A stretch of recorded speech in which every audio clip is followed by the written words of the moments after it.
एक तो मैडम ये जानना चाहते थे कि आपका जो सांगीतिक सफर है वो कैसे शुरू हुआ। हमने कहीं पढ़ा है कि जगराते करती थी आप, जी और उस करती समय नहीं। आपको कुछ पैसे मिले थे, 10-11 रुपए जो भी मिले थे, वो रुपए कहाँ हैं, अभी रखे हैं कि नहीं? बड़ी अच्छी जानकारी है जी, बिल्कुल मेरे पास और जहां तक बात है जगराते करने करती थी नहीं, मैं आज भी करती हूँ, क्योंकि वो मेरा पहला प्यार है।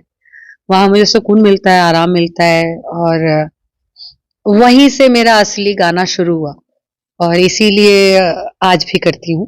पर हाँ, उतनी ज्यादा उसमें नहीं करती, क्योंकि चुनिंदा जहाँ पे मुझे लगता है मेरा मन लगे, मेरी लौ लगे, क्योंकि आडंबर और आजकल बहुत कुछ हो गया है, तो वो मुझे सुकून नहीं देता है। जहाँ लोग सुनने वाले होते हैं वहीं पे मैं जागरण आज भी करती हूँ। और रही बात वो 11 रुपए की, यस, मेरे पिताजी पुजारी थे, तो जिस मंदिर में वो पुजारी थे, वहां पे एक माता की चौकी हुई थी, तो मैं पहली बार अम, मैं जब 7-8 साल की थी तो मैंने वहां गाया था, तो मुझे एज शगुन कह लीजिए या पहला मेरा मेहनताना कह लीजिए 11 रुपए मिले थे।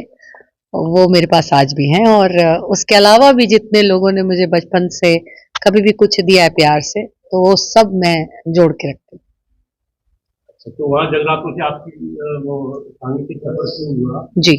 फिर मुंबई कब पहुंची, और मैं ये भी जानना चाह रहा था कि आप जो मुंबई की दुनिया है, जो संगीत की दुनिया, मुंबई की जो सिनेमा की दुनिया है, हम्म। और जो एक खालिश गाना है हम्म। जो आप कभी दिल्ली में या पंजाब में या उधर उस इलाके में करती रही है, हम्म। उसमें क्या अंतर महसूस है? अंतर मैंने कभी महसूस ही नहीं किया। मैंने उसको एज लर्निंग प्रोसेस लिया है, एक सीखने का एक जरिया महसूस किया, कि जब आप अलग अलग फील्ड में जाके परफॉर्म करते हैं, गाते हैं, तो आप अलग अलग भांति भांति के संगीत के बारे में जान पाते हैं, सीख पाते हैं। तो अगर सीखने की दृष्टि से देखें तो मैंने उसको एज लर्निंग प्रोसेस अपनी जर्नी को लिया है। जब मैं जागरण में गाती थी तो वहां सबसे बड़ा मुझे फायदा ये हुआ कि मैं बिंदास गाती थी, और उसका फायदा मुझे आगे जाके हुआ। उस समय तो वो मस्ती लगती थी कि छोटी सी बच्ची है, वो पब्लिक में घुस रही है, इधर गा रही उधर गा रही, लोग बड़े खुश हो जाते थे। लेकिन उसका मुझे फायदा कई सालों बाद जब मैं मुंबई आई, तो वो एक झिझक, वो एक डर, एक खौफ नहीं था मेरे अंदर, जो नई दुनिया में आके होता है। तो हर स्टेप पे, हर कदम पे आपको कुछ ना कुछ सीखने को मिलता है। तो मुंबई में मैंने सीखा कि एक बंद कमरे में आपको इमेजिन करना है कि कितने लोग आपको सुन रहे हैं।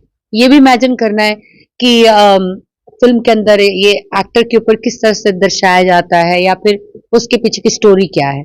तो हर कदम पे मैंने इसको सीखने की दृष्टि से जिया है। तो इसलिए मुझे बड़ा मजा आता है इस जर्नी में, और मजेदार मेरी ये जर्नी रही है। ऐसा कौन सा गाना है जो टर्निंग पॉइंट साबित हुआ आपके लिए? कौन सी फिल्म मेरी है? लाइफ में देखिए टर्निंग आपने कई पॉइंट। सारे डायरेक्टर के साथ काम किया है, डायरेक्टर रहमान साहब के साथ भी किया। जी जी जी। शायद सावन कुमार जी ने आपको पहला ब्रेक दिया था। जी बिल्कुल सही कह रहे हैं आप। उन्होंने मुझे 96 में एक्चुअली गाया, मैंने गाना 95 में था, 96 में वो मूवी रिलीज हुई, एक स्टैंप लग गई प्लेबैक सिंगर की, पार्श्व गायिका की। बट उसके बाद जो टर्निंग पॉइंट एज मेरी पहचान हुई, उससे बीच में मैंने 3-4 गाने गाए, लेकिन रिचा शर्मा का एक वजूद समझ नहीं आया लोगों को, क्योंकि कभी मैं कुछ गा रही हूँ, कभी कुछ गा रही हूँ। एक्चुअल पहचान जो मुझे मिली वो फिल्म ताल से, सुभाष घई जी की मूवी थी, और म्यूजिक ए आर रहमान साहब का था।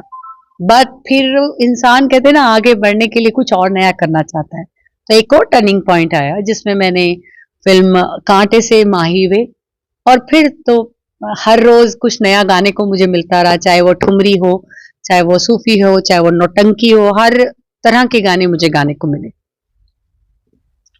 तो ये तानसेन का शहर है ग्वालियर। जी।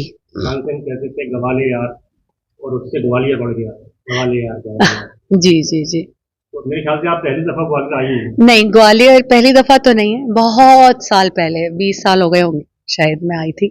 और हमेशा से यहाँ की बातें मेरे घर में बहुत होती हैं, क्योंकि बहुत लोग हैं हमारे यहाँ आने जाने वाले, जान ग्वालियर पहचान में। ग्वालियर पुराना घराना है, जी जी जी जी, और बिल्कुल बिल्कुल। क्लासिकल म्यूजिक का, और इसके अलावा तानसेन जो फेस्टिवल है तो काफी बड़ा फेस्टिवल है। ये जानती हूँ मैं, और मैं अपने आप को बहुत ही सौभाग्यशाली मानती हूँ कि इस मंच पे मैं तो इस लायक नहीं हूँ कि मैं बोलूँ कि भाई इतने बड़े मंच पे मैं गा रही हूँ, मेरे लिए यही एक ब्लेसिंग है, एक आशीर्वाद है कि यहाँ पे एक अलाप भी लग जाएगा। आज तो मुझे पूरा परफॉर्म करने का मौका मिल रहा है, तो ये बहुत यादगार होने वाला है और मैं अपनी पूरी शिद्दत के साथ आई हूँ, तैयारी के साथ आई हूँ। आज क्या गाने वाले हैं? मैं सूफी, जैसा कि सबने बोला है, सूफी मैंने फिल्मों में भी बहुत गाया है, तो उन गानों को भी पेश करूंगी जो मैंने फिल्मों में अपना सूफी संगीत दिया है।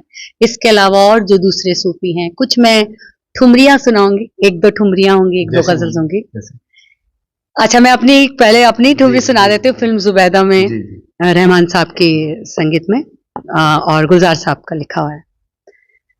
चूड़ी जो कोई टूटी, माथे से बिंदिया छूटी, घर क्या बताऊंगी मैं, हाय मर जाऊंगी मैं, जाने दो मोहे कान्हा, कान्हा जी मोरे कान्हा, सैया